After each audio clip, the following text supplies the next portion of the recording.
Muito bem, então vamos retomar aqui de onde nós paramos. Esse aqui foi o último exemplo que nós usamos na aula passada, onde nós temos aqui um código e tem o exemplo aqui de uma sub, né, que é a subrrotina que nós estamos usando para realizar um cálculo. E aqui nós chamamos, nesse momento aqui nós chamamos essa subrrotina. Recapitulando, o exercício começou assim, né, a calculadora.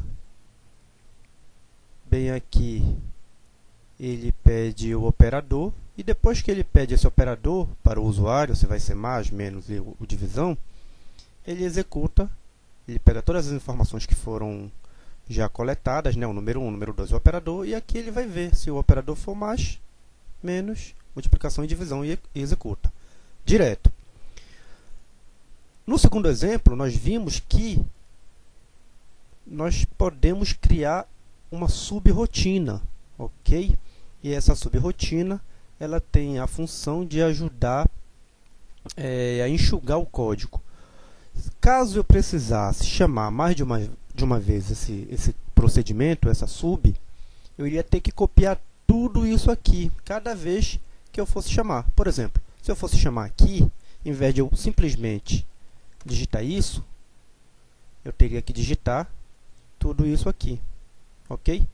E se aqui, novamente, eu fosse precisar chamar de novo, ao invés, né, de apenas digitar o nome da sub, eu teria que digitar todo esse texto aqui. Olha só como é que ficaria. Tá vendo? De novo. Aqui, né?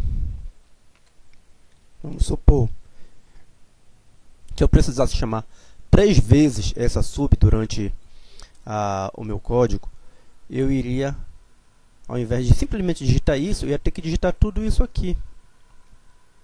E depois, se eu precisar chamar de novo, em vez de eu apenas digitar isso aqui, eu teria que digitar novamente todo o processamento. Tá bom? Então, esta é a finalidade da sub, deixar o código muito mais enxuto. Ele deixa o código muito mais legível, mais fácil de dar manutenção posteriormente. O programador, ele não pode pensar apenas em desenvolver o código e pronto, né? Está resolvendo o problema, então eu não me preocupo mais com isso. Então ele não pode ter esse pensamento, ele tem que pensar que esse código ele vai precisar de uma manutenção posteriormente. E que provavelmente ele vai dar a manutenção, ou talvez outra pessoa, né? Então ele não pode dificultar, né, o serviço de manutenção. Que quando nós temos um software muito robusto, é extremamente difícil você fazer a manutenção, entender o que o programador escreveu, se você não tiver um código muito bem organizado, enxuto, limpo, né? Então, se por exemplo estivesse apresentando problema no processamento, eu só viria corrigir aqui, dentro da sub. Apenas esse trecho aqui eu ia analisar. Tá certo?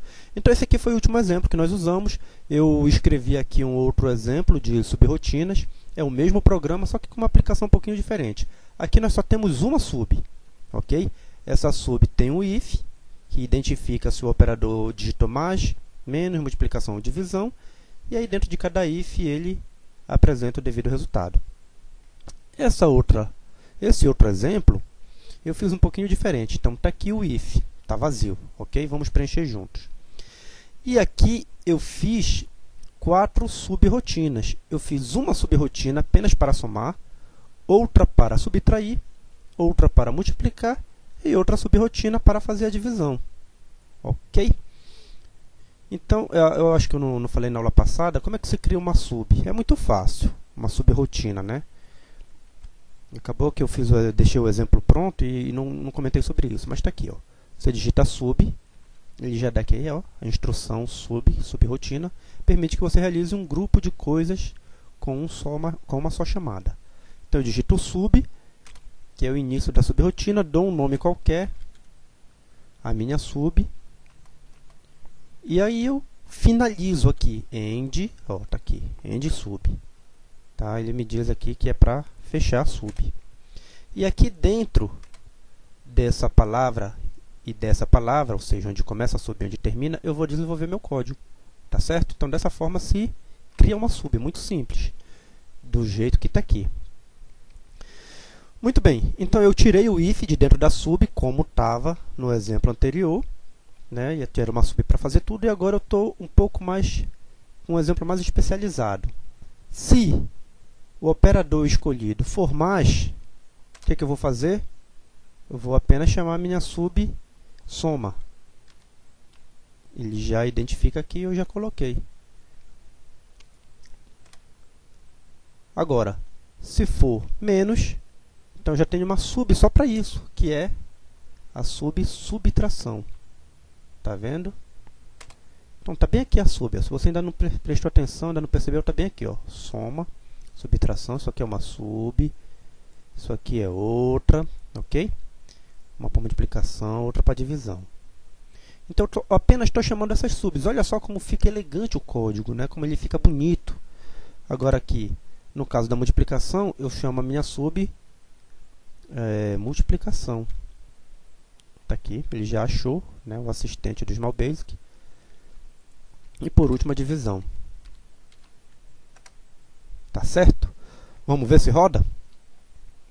Vamos lá, né? Digita o primeiro número, 8.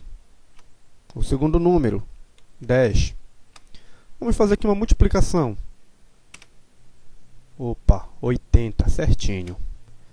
Quer ver uma divisão? Nós ainda não fizemos uma divisão, né? Vamos digitar aqui 100. Vamos digitar o segundo número aqui, 20.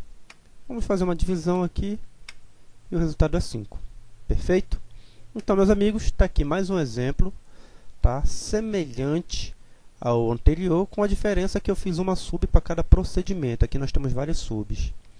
E eu poderia, né, repetindo em qualquer parte do meu código, se eu quisesse chamar só essa aqui, só essa sub aqui para somar dois valores, eu chamaria. Perfeito? Olha só como eu tenho um código mais limpo, mais enxuto. Na programação orientada a objeto, nós criamos várias classes. Perceba aqui que eu usei três arquivos. É como se fosse na programação orientada a objetos, né, no Visual Studio, ou então no Java, é como se cada arquivo desse aqui fosse uma classe. Então, o que é que eu posso fazer, né, com a sub? Em programas mais profissionais, que têm um volume de código muito maior, eu poderia, por exemplo, criar uma classe só com isso aqui. Dependendo da complexidade, né? Criava uma classe só com isso aqui, e aqui no meu código eu só iria fazendo a chamada, tal qual eu fiz aqui, né? E ele iria lá na classe soma, que seria um outro arquivo, e executaria esse código aqui, tá bom? Então, a princípio, com esse exemplo simples, você pode não perceber a importância de usar subrrotinas nos seus programas. Mas à medida que você for evoluindo como programador, você vai perceber que é extremamente útil, né, e muito necessário a utilização dessas subrrotinas. Deixa o código muito mais enxuto, muito mais elegante, bonito de se ver, fácil de trabalhar, de dar manutenção. Tá bom? Então, eu vou fazer apenas mais um exemplo de um código usando subrrotina, e daí a gente parte para o último assunto. Até o próximo vídeo e vamos lá.